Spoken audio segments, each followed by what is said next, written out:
Howdy, folks, ladies and gentlemen, boys and girls, children of all ages. Welcome to the Monday Night Shootout. Alan will be here momentarily. There he is. He has just arrived. So, Alan, welcome to the show, buddy. Well, hello. I don't have myself quite set up yet. I guess we had a little bit of a slow delay in me getting the link, so apologize for the late arrival. And I actually do not have the side chat pulled up yet, so I'm working on that at the moment. How you doing this evening, Ellis? I am fine as frog hair, buddy. Your best friend in life is out there saying that you're worse than a woman about being late. Well, yeah, I very well could be, but no, that wasn't the case. It was a technical issue.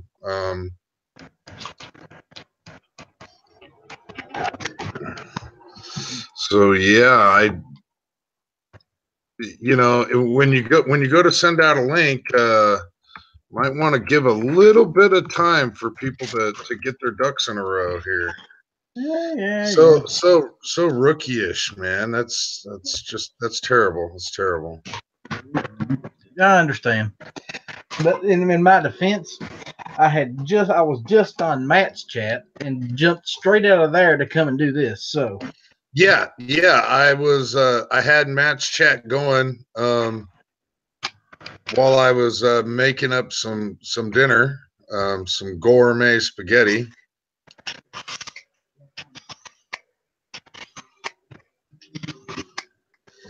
Good stuff, man. Yeah, let me get myself a little set up here. So, how's the evening going? Other than talking all the Avengers, Infinity War stuff, and wow, I didn't go and see that. So neither did I. I haven't seen it yet. I am just completely clueless. Yes, very, very typical of me there, Scotsman, because, well, everybody that seems to host these things, I'm telling you. Yep. Oh, and by the way, Scotsman, yeah, foreign and domestic there. Scots on the Scotsman's channel, foreign and domestic, we do. When are you going to start doing your own shows? Well, originally, Scotsman and I were going to do foreign and domestic, and we were going to alternate channels. And then I went and screwed up my name, and we were getting bigger draws on the Scotsman's channel anyway. So it kind of got left onto the Scotsman's channel, and then we were bestowed. We were given a baton on a time slot from the great TR Prepper, a kind of a historical time slot. And so at this point, him and I haven't spoken about it, but at this point, I think we're just sticking on his channel with foreign and domestic. As for me doing my own show, if you're subscribed to my channel and you actually get notices through YouTube, some of us don't. You might see me pop in every now and then, just random lives. I've got a really chaotic work schedule. It's not set in stone. It took an act of Congress to be able to get the time slot off for foreign and domestic. So in between my work schedule, it's really difficult to set up a set time, say every week. So let's let the listeners in on what actually you do at work. What kind of work are you into? What do you do? Well, what I'm doing at the moment is customer service management. It's retail work, essentially. I've done quite a number of things before. Just what I'm doing at the moment is customer service retail management. I tell people that I've done everything from developmentally disabled care to driving a truck over the road to construction to I've done a ton of different things. I've bred and raised dogs for a living and trained dogs. I've worked for coroner's offices. I've worked in mental health clinics. I've done quite a number of different things throughout my aging years. You says like you and I have a lot in common because I've been all over the board myself. I've done a lot of security work. I've done retail. I've done construction. You name it, and I've been in at one time or another. So now I'm washing dishes. That's a high class job, by the way. That's where we're making the big bucks. But yeah, and what I do now, I'm definitely not gonna say the company out on air because, well, it's not only is it a violation of my company policy, but it's just not something that everybody in the world needs to know. It's nothing big. It really isn't. I'm just an average Joe with an average job, and getting by. Scotsman's out there saying he sells freedom. See, we're not all that lucky. Damn it. Well, I'm kind of jealous of the Scotsman in that aspect. I'm really jealous of that bastage. I tell you what, he's put in a lot of time. He's put in a lot of effort. He's put he's got a lot of miles that he's put on them tires in order to get where he's at now. And for those that don't know, he runs a gun shop, gun range. He is the man. And to be not only to be in that industry is something that I think I would absolutely thrive on. Utterly and completely thrive on, but I probably wouldn't be taking much of a paycheck home. I've got the same problem. I would love to work in a gun shop, and I have put in applications in many of them, and it's always one reason or another they don't want to hire you. Well, you have no experience. I've been shooting guns all my life. How much experience do you reckon I need to sell a gun? I know what I like. I know what I don't like. I can give good advice. But it is what it is, man. Besides that, I can always go to Scotsman and beg him for a job. I'm sure he'd feel sorry for me. Yeah, he's probably got some counters that need cleaned or something. Yeah, they're not a problem. Not a problem. I'd clean counters. That's not an issue. So let me ask you something. You was just over there listening to Matt's chat.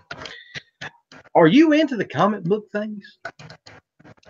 Not really. Not really. I barely started getting into some of the comic books when I was young. But it's something that I didn't get into. What I ended up flowing more into at that time, I started getting into comic books, and then I got turned on to the WWF. So I started watching wrestling instead. Well, I watched a lot of wrestling too. I was more the NWA guy though. I couldn't get into the WWF. It was too cartoonish for me. And still to this day, I do not watch wrestling much anymore because if you're going to watch it, you're watching the WWE, and I don't think Vince McMahon has ever put out a product that I enjoyed watching. I mean, there's been a few matches here and there that I've enjoyed. One comes to mind. It was Triple H versus Undertaker matches. Those have every one of those has been damn good matches. There's never been a bad one. But for some reason, I always gravitated toward the NWA, WCW stuff. I was always Ric Flair more than I was Hulk Hogan. Yeah, well, I can remember watching Hogan and Andre the Giant, and uh, a lot of the old guys, Superfly Snuka and Hacksaw Jim Duggan, and the $1 Million Man, Ted Ted DiBiase. DiBiase. Yep. And yeah, they were a little over the top, but that was kind of the point. Even as a kid, I knew that this is soap opera, this is script, to an extent. But there was still some serious risk in a lot of the stuff that those guys were taking. And I don't care who you are, even if someone hits you over the broadest portion of your back with a steel chair, that's gotta flip and hurt. Every single time. Every single time. Oh, you got to think about all the real injuries that's occurred over the years in that sport. I mean, there's been people killed in the ring. So, yeah, grant you the outcome is predetermined. And as a kid, if you'd have told me that, I'd told you was a damn liar. Honestly, I would have, because I was one of these that fell for it hook, line, and sinker. When I seen Ric Flair and the Four Horsemen beating the shit out of Dusty Rhodes, I thought they was trying to kill him. Yeah, there's there was a line for me when I was a kid, and I knew, okay, well, yeah, this is scripted, blah blah blah, but men have egos, and they have anger problems too, probably. So yeah, they would beat the snot out of each other, and what if they actually took something wrong, or somebody went completely off script, and now maybe these two guys really just don't get along anyway. Outside in the parking lot, they've got problems because they don't get along. You don't get along with everybody you work with, right? I don't get along hardly anybody I work with. That's beside the point.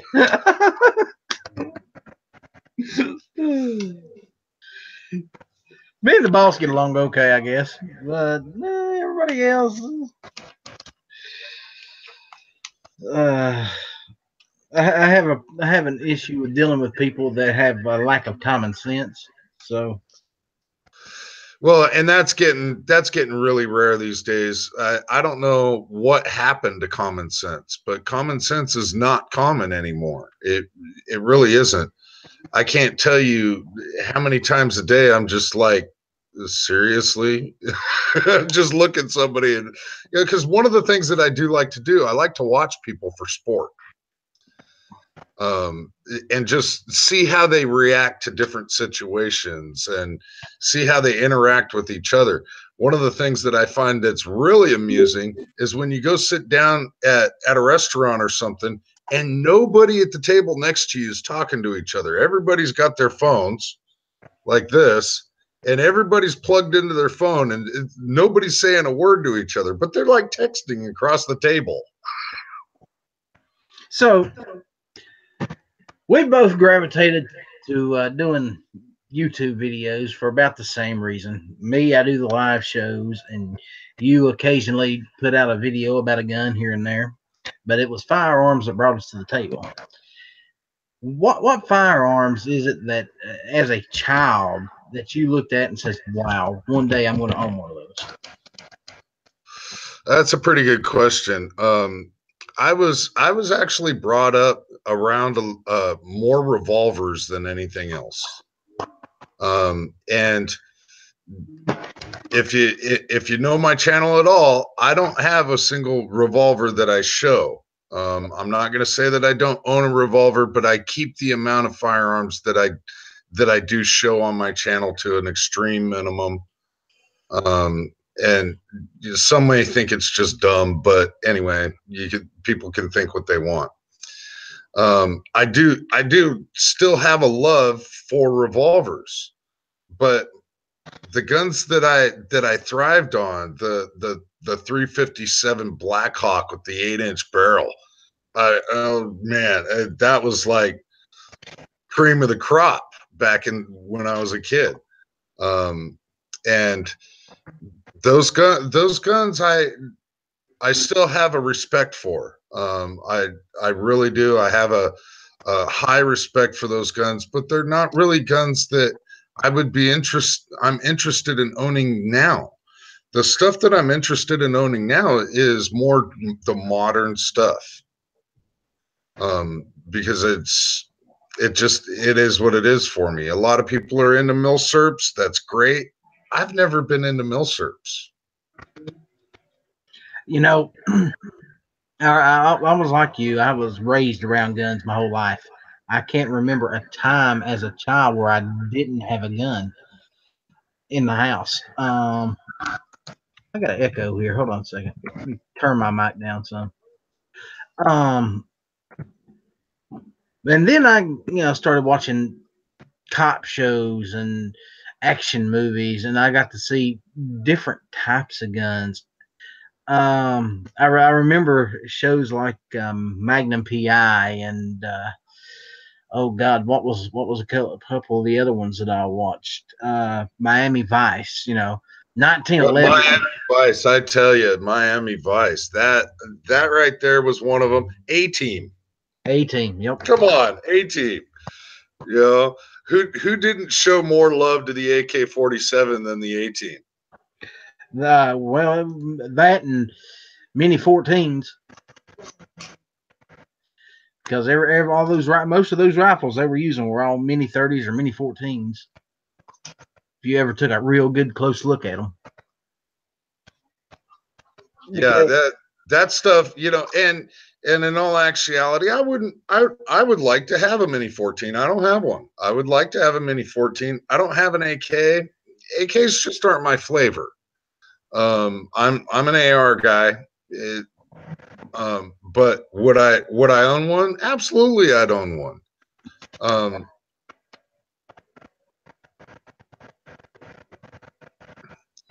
Yeah, my household growing up, my mom did not approve of weapons in the house.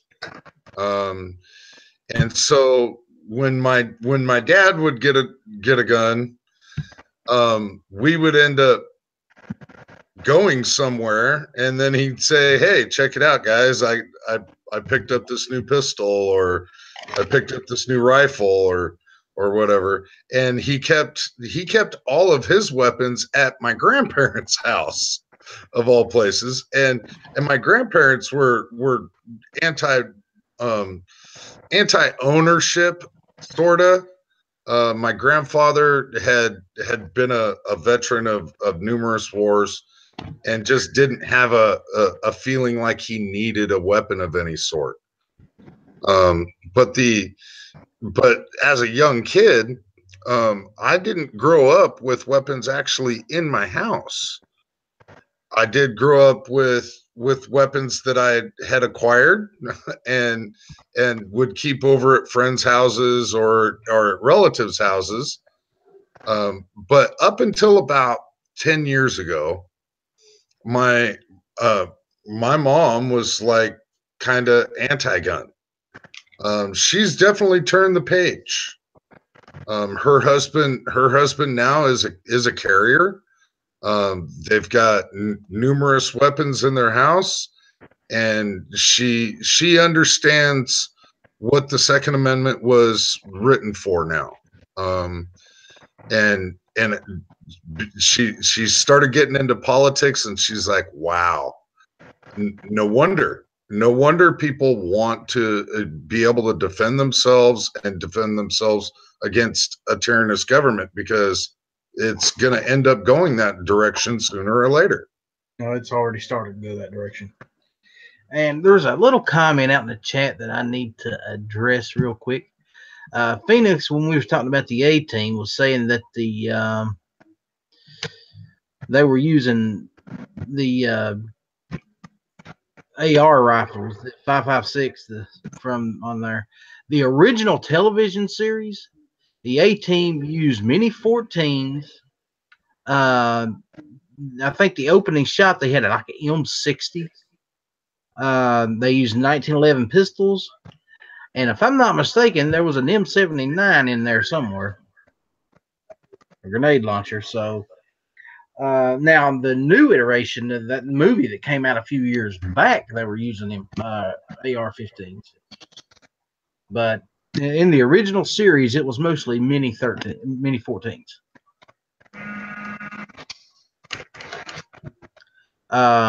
And believe me, I watched that show every week and never missed an episode.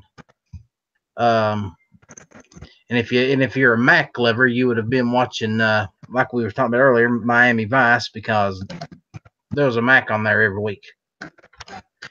That show was just plumb full of Mac 10s and Mac 11s, and very, very seldom would you see them jerk out a shotgun, but there was a few of them running around too. Cubs used double barrel shotgun. Well, and one of the things about the A-Team is, there was hundreds and hundreds of rounds shot in every single episode, and nobody ever died. They would have cars rolling over and flipping end over end and catching fire, and the bad guys would crawl out with a couple of scratches on them or whatever. Nobody ever died in that show. Nope, nobody ever did. I don't know if you've ever paid attention to it, but if you've been watching the show, whenever those cars did that flip, where they'd roll over and land on their top, every single time the hood would come up over the windshield to protect it from the glass, protect the driver from getting glass all over, breaking the glass. And I didn't realize that until several years later when I was watching. It's like, that happens about every single time. That hood comes up over that windshield. And it had to be by design, because, how often have you ever seen a car flip over and the hood fly up just, randomly? Well, and people thought that shows like A-Team were sort of mindless or whatever. But if you paid attention, they would teach you little life hacks throughout the show. But they wouldn't tell you exactly how to do it or show you exactly how to do it. Like using a car battery and a jumper cable and a couple of nickels, and you could weld. So some of the things seemed a little far-fetched, but if you actually know some of those tricks, they're showing those tricks. They're just not showing you how to do them. Oh, it's like MacGyver. Remember MacGyver, the crap he used to do? Now, I'm talking about the original, because I haven't ever watched this new iteration of MacGyver. I've never watched the first episode of it. But the old MacGyver would, he would make a defibrillator out of lamp sticks. I'm like, how the hell does that work? But hey, it's MacGyver, and he did everything. And he did everything with that little Swiss Army knife. Yeah, exactly. MacGyver was definitely one of my shows back in the day too. That guy could get away with doing anything with a pencil, a chewing gum wrapper, and a piece of Scotch tape.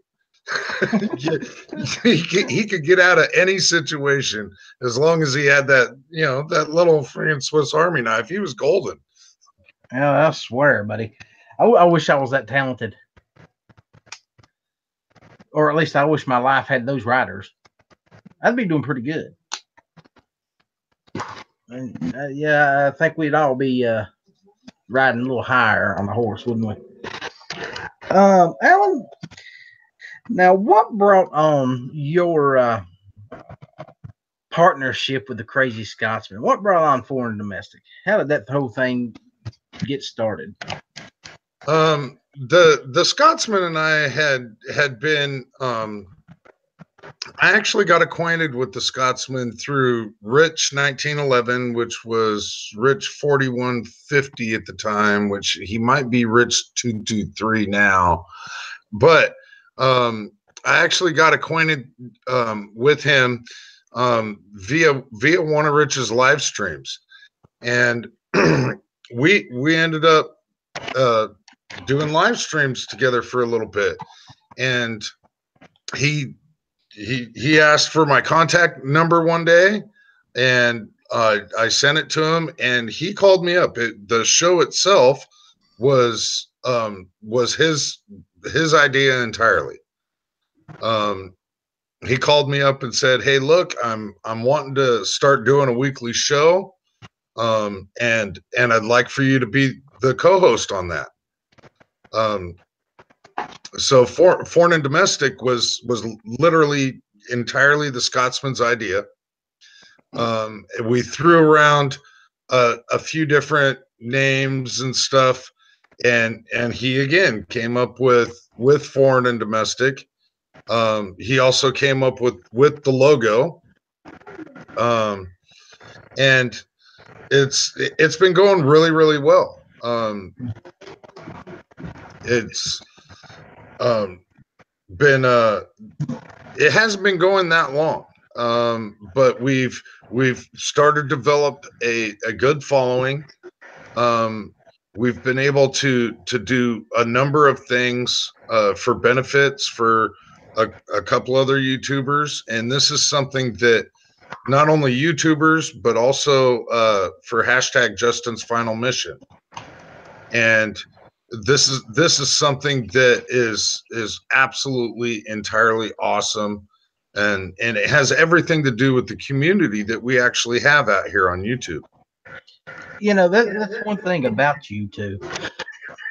I have noticed that you both go out of your way to help people out, whether it be Mr. Holster or anybody else out there that you find out, got some troubles, need some help. You're right there, both of you.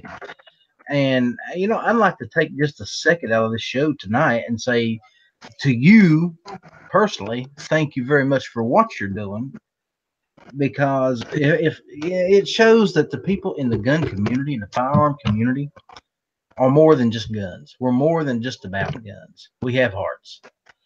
And you, the Scotsman, you go out of your way, and it is appreciated. And I know you probably don't hear that enough, but what you do is important. What you do is good.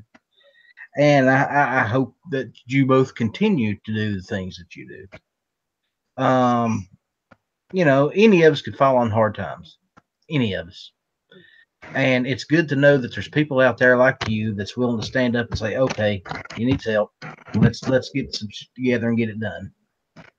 It's appreciated. And Scott, I know you're listening to this, and that goes to you too, brother. We've had the Justin's Final Mission stuff, which the Crazy Scotsman was involved prior to me even knowing about it. If you don't know about the Justin's Final Mission stuff, it is an effort to curb the average of 22 soldiers a day are taking their lives, and this is an effort to stop that, to completely just put an end to it. It's being done through Active Warriors, and all the proceeds go directly to this particular thing. And with a couple of the things that the Scotsman and I have done, we've been working with people with cancer, and people with cancer. Cancer benefits are one of those things that I've kind of had a hand in the majority of my life. I don't think that there's anybody out there that hasn't known somebody, or might have even been somebody themselves that has been touched by cancer. And so even as a late teenager, I was trying to do things for cancer research and cancer benefits. I would grow my hair out and cut it off and donate it to an organization called Locks of Love. And at that time, they were completely, entirely nonprofit. And what they were all about was making wigs for child cancer patients. So cancer benefits are something that have been with me throughout my life. So yeah, it's one of those things that, we see people on YouTube. We get to know each other through these chats, especially, um, and we've developed this great community, and a lot of us I would consider family. The Crazy Scotsman, I consider him an absolute brother. Um, so it is our pleasure to be able to try and help these people that we can. Well, you know what? You're doing a great job at it. And I have no clue what is going on with my speakers tonight. We're going to work on fixing that one. Hold on a minute. That echo is going to drive me crazy. On my end. Okay, how's that? Is that any better? I'm not hearing nothing. Well, thank God for that. I still hear it, but it's just a little. So I don't know what's going on. Alan, let's open this up to the chat and see if they got any questions for you. So, ladies and gentlemen, if you got any questions, post them out there, and me or Alan one will answer it, and let's have some fun. Yeah, I haven't been putting out much produced content as of late. I've had just in between work and which picture are you talking about there, Scotsman? um, I've been in between real life and just doing a lot of work. I just haven't had much in the way of produced content coming out. But you can guarantee that I'm on foreign to domestic every week, and I will be having some more stuff come out soon. Oh, the long hair Baywatch pics. I'm not even sure if I have that picture, but I will dig. I will dig there, Scotsman. Okay, Um, apparently I don't know what he's talking about either, so this is news to me. okay, so way back in the day when MySpace was a thing. Um, I I remember did that. have a couple of profile pictures on MySpace, and it was a while ago. So um, I will go ahead and pull up one of these pictures of me here, and I'm gonna. Oh, that's not the right one. And I'll screen share it once I get it pulled up here. Lord, now you got me scared. Well, it's no. um, so yeah, I did, and I'm not gonna BS anybody out here on YouTube. I've got no reason to. Um, I did used to grow my hair out for Locks of Love and donate it for Locks of Love numerous times. So I'll go ahead and screen share this here, and I do have a picture pulled up. Oh, that's a very So nice this picture. is just one of the pictures with me with long hair, and yeah, I've got a little bit of Harley collection going on and stuff. But yeah, this is just a picture of me with some long hair. They I actually kind of enjoyed having the long hair. It does attract the ladies, come to find out. Um, Now, my wife at the time, at this time, definitely preferred me to have the long hair. She said that once I actually shaved my head, that I was actually scarier with the shaved head than I was with the long hair. So yeah, I had some hippie hair for sure. I think we all, the kids from the 80s and 90s, all had that phase. I had it for a while. In fact, at one point in time, my hair was about halfway down my back, but I also had nephews who liked to put glue and gum in things. So after they got big enough to, start running around and playing, and I ended up having to chop half of it off one time because it had glue in it, and then the second time it was bubble gum. I just said forget it and shaved it completely bald, and it's been about that way ever since. I just don't mess with it no more. Let's see what's going on out in the chat here. Well, that plus, I used to ride a bike, and when you've got long hair like that, riding a bike is kind of a pain in the ass. It's either you're going to braid it up, or what I used to end up doing with it is I would ponytail it up and I'd put it into a gym sock and stick it in behind my leather. But still, it would turn into a rat's nest. So Yeah, that was always another problem. I would keep mine up in a ponytail. Um, and I mean a very tight ponytail because my hair did this curl thing once it started getting real long, and it just drove me crazy. So if I let it hang like yours, it would just become a tangled mess in a matter of hours. So I'd brush it out, put it in a ponytail, and leave it like that. Um, and like I said, then the nephews came along, and well, that ruined that.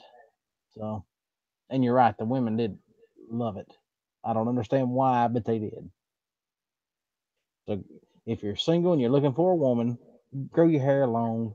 Trust me, well, you'll like and due to contrary belief, I'm telling you, women like dudes in kilts. Well, see, I ain't going that far. I ain't got the legs for it.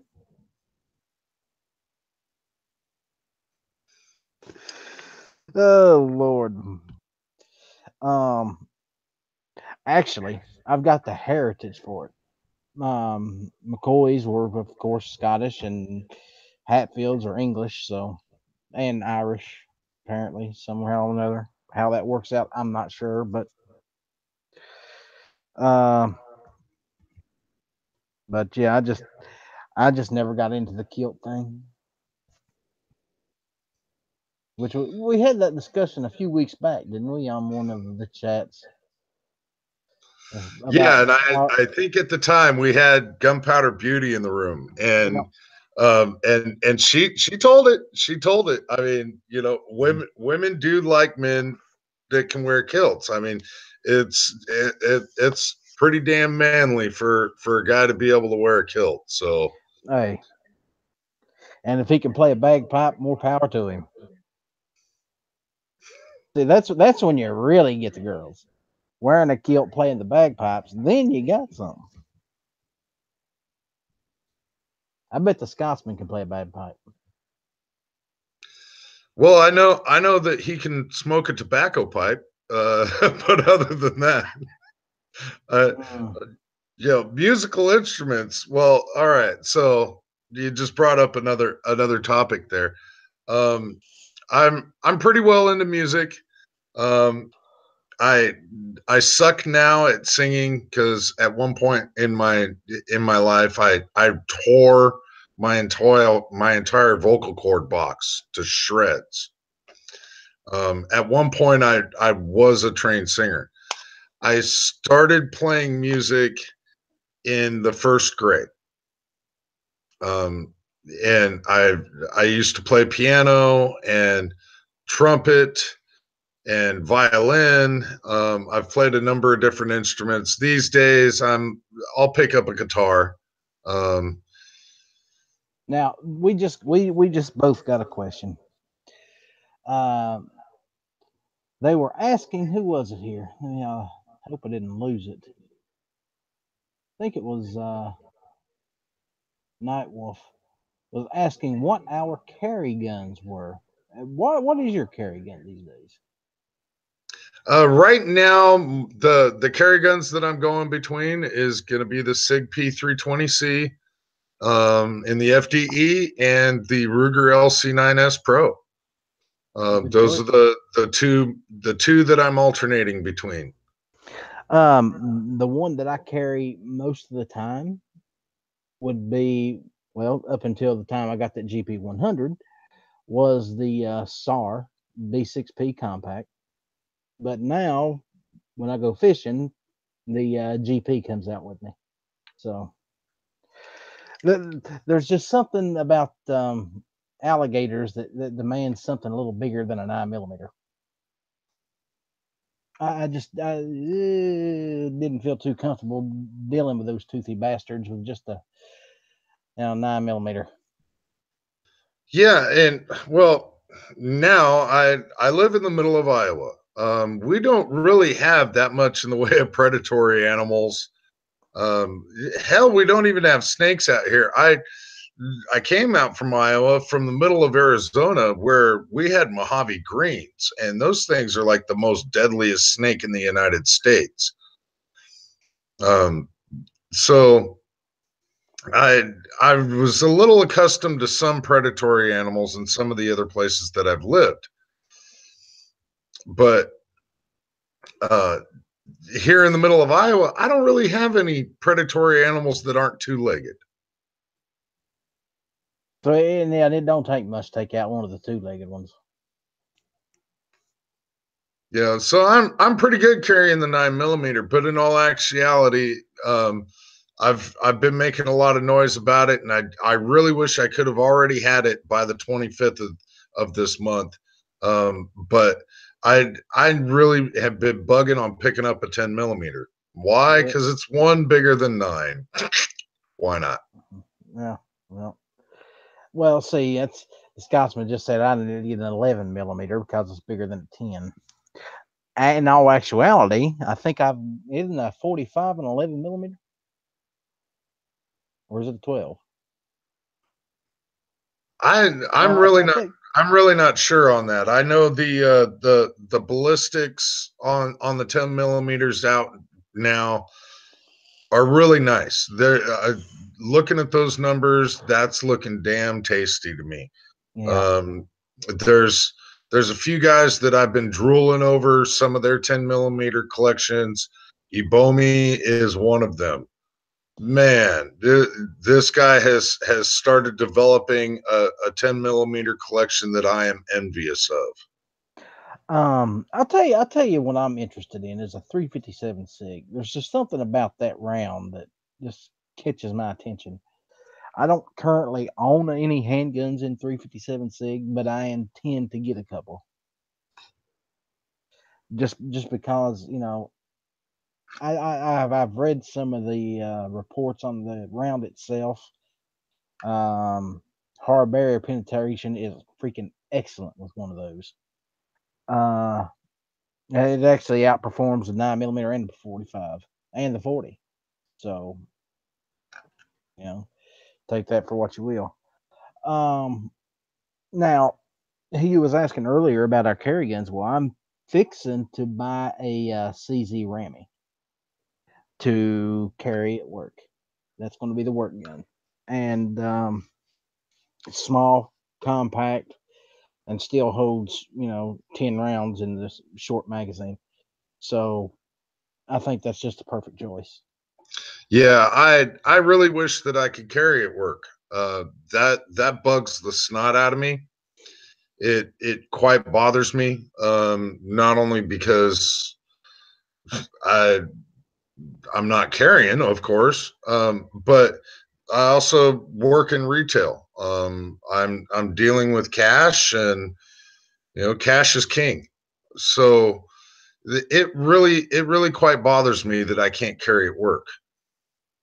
Well, that's the one thing I do like about my job is the boss is not going to say much if I've got a weapon on me, and he actually knows for a fact that I carry knives at work.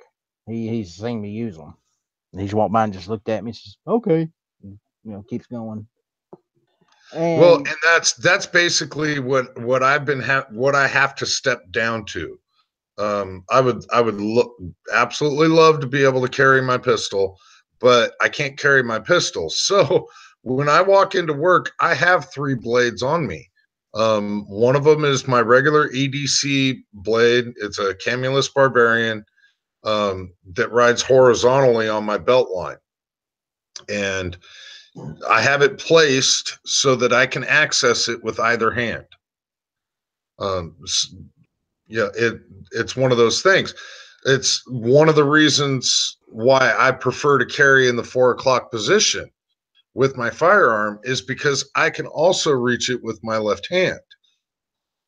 If for some reason I've got something going on with my right arm, I'm pushing somebody off, or my right arm's been injured, or whatever, I can still reach my weapon with my left hand and draw. It's one of the things that I do when I do my dry fire practice every day. yeah, that's one of the things that I appreciate with the cross draws. People don't think about a cross draw when they think concealed carry, but it's, it might be a little slower, but you can get to that pistol with either hand in a cross draw situation. To me, it just makes sense. Um, or you can just carry two guns, you know, which also in many ways just makes sense. Keep two guns on your belt. Yeah, I tried working with cross draw for a while, and to me, it's going to be a little difficult if I've got somebody on me to be able to access that. Now, if I'm on my back and I'm trying to pull the pistol from back here, sure, there's going to be limitations to that. There's going to be limitations to any position that you carry in. Um, but again, in my dry fire practice, one of the things that I practice is being able to draw that weapon while I'm on my back. Yep, I agree. Well, another thing that's good about the cross draw is if you're in your vehicle, it's kind of hard to pull a gun up and out of a holster on your strong side. But with a cross draw, you just reach across, pull it out, and it's already pointing in the right direction. So that just sort of makes sense as well. Yeah, there's advantages and disadvantages in everything. It's just a matter of people finding what best for them, in my opinion. Um, I have a disadvantage thing with anything that's in front of me. So I try not to put my tools there, but I do keep uh my EDC blade there. And that particular blade doesn't get used for utility. Uh, I pull it out of its kydex when I train with it, and if I ever have to use it. Other than that, it's cleaning and keeping it sharp. But I personally don't want things in front of me. I've tried carrying appendix, and that really doesn't work for a number of reasons for me. I've tried carrying cross draw, and that works better for me than appendix, but I also had more disadvantages to me. So it's literally a matter of people finding what works for them, Yeah, and and and that's the just thing. There is no right way or wrong way. It's just what works best for that particular individual. yeah. What his The best is. thing is that you carry a weapon. Yeah. The next best thing is that you keep your magazines loaded and one in the chamber. Is that a hint? I had I I can't tell you how many times I've had people make comments on my videos that have nothing at all to do with the video. They have comments about that phrase, about me saying to keep your magazines loaded and one in the chamber. And so I'll get these comments of, oh, well, it degrades your springs to keep your magazines loaded. Uh, these are the disposable parts of your gun. So once, if the magazine goes bad, it's a lot easier to replace the magazine than it is the weapon. All right. And I just yesterday I got this big giant comment about how dangerous is it to keep a one in the chamber, and I'm like, you're actually an idiot. I have no idea how you're spelling words and typing, because you really seem that unintelligent. I'll tell you what, I've got a magazine in my SAR, or not the one in the SAR. I've actually fired those out recently. But I've got a magazine that's for the SAR that has been loaded for 2 years, and that spring's still good. It's as tight now as the day that I put the rounds in it. So Well, I don't think with my magazines are all loaded. I just don't say that as a catchphrase. All my magazines are always loaded unless I've shot them out, and I do shoot my magazines out. I the only magazines that really don't get shot out as frequently are going to be like my rifle mags, because I train mostly for my self-defense situation. So what are you going to have on you? Are you going to be carrying your M14? Are you going to be carrying your AK? No, you're going to be carrying your pistol. And so the majority of the training that I do is with my pistol. And those magazines, they get emptied and refilled and emptied and refilled. That's what's going to really wear out the springs. But there's one other thing that I'll show you, Ellis, that I know. Give me just a second here. yes, sir. And while he's going off to do whatever he's doing, I'd just like to say thanks everybody for showing up and listening in. I got 14 likes out there. Hey, if you like what I'm doing, give me a thumbs up, folks. Remember to make comments on these videos after the fact, and share if you like what I'm doing. So what I've got here is the Remington 870. Okay, so this is my back of the house weapon. If I have to retreat to the back of my house, this is what's coming out. Chances are is I'm not going to have to, but like I said, keep the magazines loaded and one in the chamber. Okay, I keep my shotguns loaded. I keep them loaded and ready to use. I don't want to have to even be able to rack that. If I need this, shit has already hit the fan. I don't want to take a half a second or a quarter second to be able to load this. I'm not worried about this thing falling over in the closet and going off or anything like that. I'm just not. Um, Now, the situation that I live in is quite different than a lot of people. At one point, yes, Scotsman, I do live above a bar. I don't have a house per se, but I do live above a bar. Um, so yeah, it these days I live in an apartment above a bar. Years ago, when I had my kids, my house was the house that all the neighborhood kids came to. So this really wasn't an option for me. Just having an 870 sitting around with one in the chamber wasn't an option for me. But these days, absolutely. I can take 5 steps in any direction and have some type of weapon. That sounds like a well prepared individual to me. Some folks might call you paranoid. I'm just going to call you well prepared. Besides that, in this world that we're living in, if you're not a little paranoid, there is something severely wrong with you. So, and I'm not saying there's anybody out to get you, but there's this thing called the United States government that I do not trust. As far as I can Just the word government. Just the word government.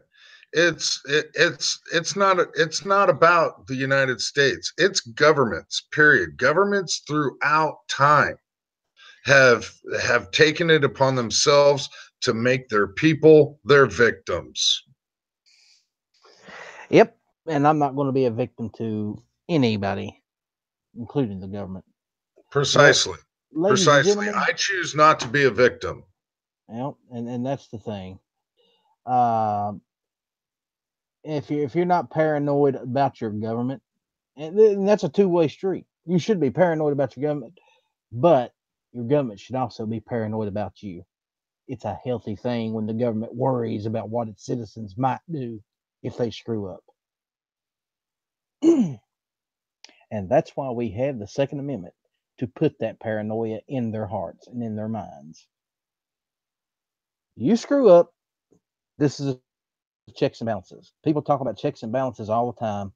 Ladies and gentlemen, you, me, Alan, everybody else in this country, we are the checks and balances.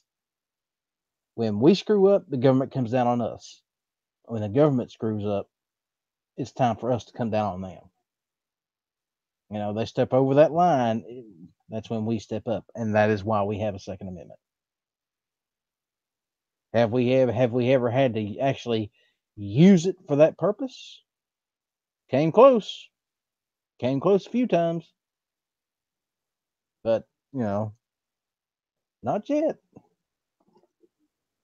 But it's getting kind of hairy out there these last few years. So who knows? Let's hope it don't, but it And could. now we got Midnight Range out there trying to turn it into a food chat. Like everywhere he goes, man. Well, Trying to turn here's the it into a food chat. yeah, I know. I can't do nothing with him. I actually made him a mod, hoping it'd help, calm him down a little bit. It just didn't work. So, Well, and I'm not sure if he knows, but he was pictured on Jeopardy on Rich 1911's channel Saturday as well. But oh, really? I missed that one. V-Borg's getting out of here. And good night, buddy. You have a wonderful evening. And ladies and always good to gentlemen, see V Borg. Outlaw, you should give V Borg a wrench. V Borg is the man. well, I can do that. I don't have a problem giving him a wrench. If I Yeah, can catch up with the chat for a minute. V Borg is always out there, and Hmm. when things get out of hand, V Borg takes care of business. Yeah. Well, see, I've got very good mods. They know that I will let a whole lot slide. I'm not one of these sticklers about most shit. But when an individual steps over certain lines, they don't last long in here. And besides that, most people when they walk in, they see 20 guys out in the chat with wrenches. They kind of figure they better watch what they say because they're not they're not going to get away with much. And some of them I just gave wrenches because I kind of felt sorry for them, like Just Midnight. felt sorry for. I thought on your channel you had to be a Patreon member to get a wrench. I thought that was a thing. Well, no, that's Midnight's. That's Midnight's thing. On mine, if I know who you are, you come in here, you're part of the chat, you're part of the discussion for a period of time. Chances are I'm going to end up making you a mod eventually. Just wait for it.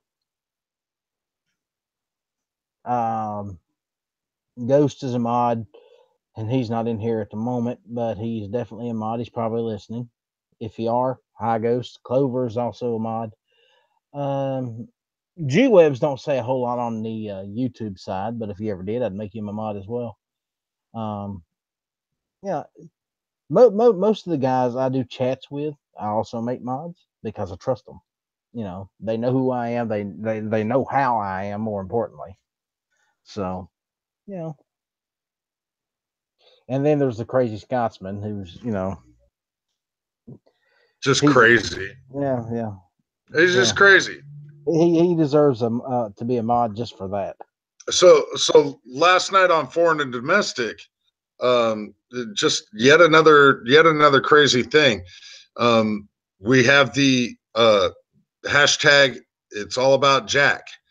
Now, Yes, yes, Jack. this has been going on Facebook for a while, and there's been giveaways, drawings going on over there. Well, we actually completed a battery of those last night, and we had the first set of drawings. It's going to be rolling over again, and there's going to be more drawings on the Facebook page for hashtag It's All About Jack. This next batch that's rolling out, there's going to be so far, I don't really know that much, but so far there's a Heritage 22 Magnum with the 2 cylinders. So you can actually interchange those. Actually, there's There's 3 cylinder ATF because Sucks is going to be dumping in a med kit, and the Crazy Scotsman has said that he's going to have some custom leather made. So don't really know how that's going to go yet. If it's going to be magazine holsters, if it's going to be the holster, not sure if he's even decided that yet. But that's one of the things that's going to be going on. So you can look that up for the Facebook page. If Scotsman happens to have that page, throw the link out there, please, Scotsman. Um, just for some reason I can never find it. But the hashtag It's All About Jack stuff has been going really well. yep, it has. Now, Alaskan Ballistics also said last night on your chat that he also had a spare magazine to go with that Rough Rider. So that's Yeah, actually 3 magazines. All you got to do is yeah. get hold of him to get the other one. He said that he has an extra cylinder for that pistol as well, Yep. and so that he would be throwing that in as well. Alaskan Ballistics, man, I tell you what, he's a great dude. Now, if you're not subscribed, He's got a really good channel. Um, he might not be all that to look at, but he's got a great channel. He's a really great dude. Now, if you want to talk to somebody that is going to be an authority on if teachers should be able to carry in school, you want to talk to Alaskan Ballistics. The man is an educator. That's what he does for a living. And so it's a completely different. Um, he's got a solid perspective on that. And I agree with him 100%. On top of that, he does do some classical music on a secondary channel called Boss Custom Music Writing. And so every now and then on my produced content, when you see intros and outros, the music that I use for that was made by Alaskan Ballistics off of Boss Custom Music Writing. indeed.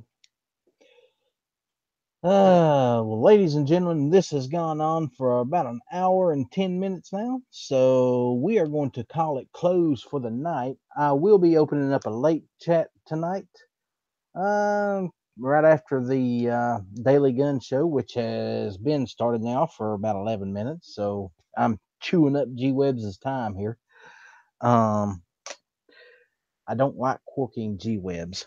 So we are going to call this one done for the night. And Scotsman, if you'll hang around for a minute, I'm going to send you a link to the Hangouts after we're off the air. So I will talk to you folks later. Alan, you got anything to plug? No, just foreign and domestic Sunday nights on the Crazy Scotsman's channel. Be checking out the hashtag Justin's Final Mission, and also the hashtag It's All About Jack. The Facebook page is going to be rolling out some more drawings on that as well. Oh And shoot! other, Here we go. I don't have anything really coming up myself, but as always, just reminding people to keep the magazines loaded and one in the chamber. Before we go, how do they enter in on that thing on the Facebook side? On the Facebook side, okay, so there is a video that goes along with that, and essentially what it is you're sending a PayPal um, to an email address that's listed there, and in the notes you just put in Jack. That way they know exactly where those funds are going to. It's being coordinated with John Solar 283, solid dude. Um, and he's taking care of the action on that, as long with the ATF sucks. So those guys have been doing great, and um, just gonna go ahead and roll into the next one, and we're gonna keep going with it as long as the need is there. Yep, and hopefully we can help Mr. Holster beat this thing and help relieve some bills. So, guys, again, I'd like to say I appreciate everybody for showing up tonight. I do have a show coming up tomorrow at 6 p.m. Eastern. Stay tuned for that one. After that show is Ghost Tactical, who's coming up, I think, 9 or 8 o'clock. That's right. His show's at 8. And then Hit or Miss Tuesday nights at 9. So that's what you got coming up tomorrow. Guys, y'all take care. And Alan's apparently still showing off his I toys. like my Remy. I was going to sell this thing. I actually had it sold, but It's not a bad shotgun. It's just not a Mossberg. We'll talk to y'all later.